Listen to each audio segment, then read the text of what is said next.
Tom Morello. What's it like to get a call from Tom Morello? That was the next I pocket question. dial myself all the time, so it's annoying to get a call from Tom Morello.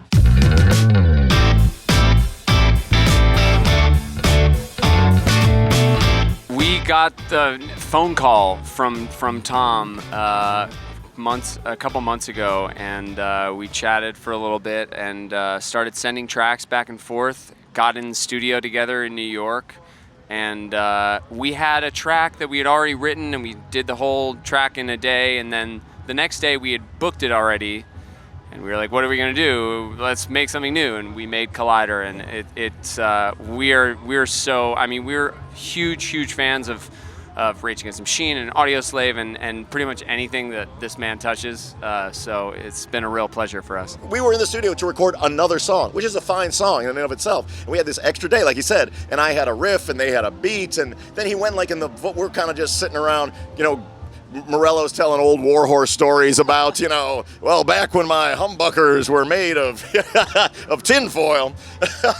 And he's just in another room. He comes back in with, laptop plugs it in, and he's singing this full-on, like, punk rock Robert Plant, ethereal, hammer of the gods, awesome vocal part with my Morellian, brutal riff. Morellian touch. Yeah. It was incredible for us. I mean, like, the minute he plugs in, it's that sound that we all know, that I grew up listening to, that we have blatantly copied like over and over and over again. So it was really to great effect. To great effect. Oh, thank you.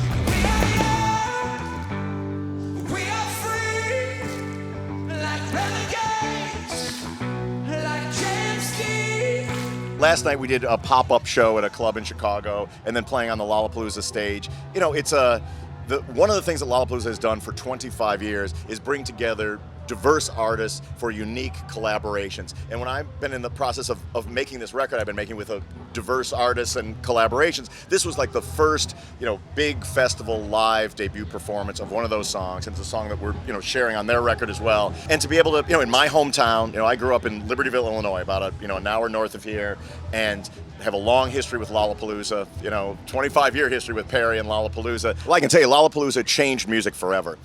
It was Perry Farrell's unique vision. There had been European festivals that had diverse bills that were in one city, and in the United States there were like Summerfests and Ribfest that would be focused on hard rock music or pop music or whatever.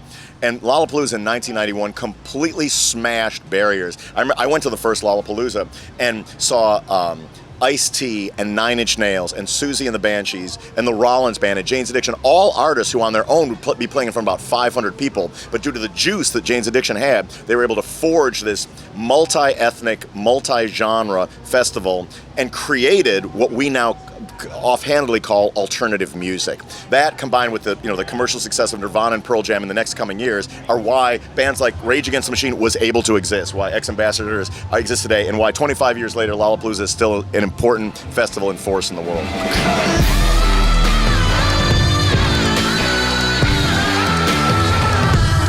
He's on the ground. Prophets of Rage, we participated in the protests at both conventions. One digitally at the DNC, and we were on the streets. We played 3 or 4 shows on the streets there, so that's how I watch the conventions. I would prefer to be watching conventions with, armed with pitchforks and torches surrounding them, but we had to settle for guitars, bass, drums, and vocals. Thank you, Billboard magazine, for your continued good work on reporting in the music industry.